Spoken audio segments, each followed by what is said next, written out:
నా బిడ్డ, నీ పరిస్థితి నాకు పూర్తిగా తెలుసు.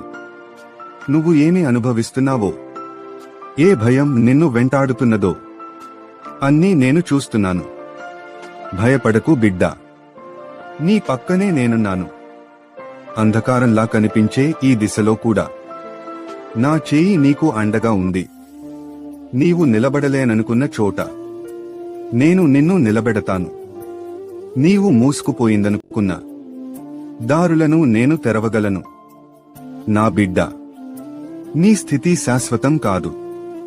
దాన్ని నేను మార్చబోతున్నాను.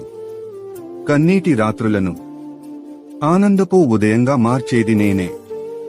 నీ చేతులు శ్రమించాయి, నీ హృదయం అలసిపోయింది. కానీ నా ఆశీర్వాదం ఇప్పుడు నీ వైపు వస్తోంది. నా వాక్యం ఏమనగా, భయపడకుము, నేను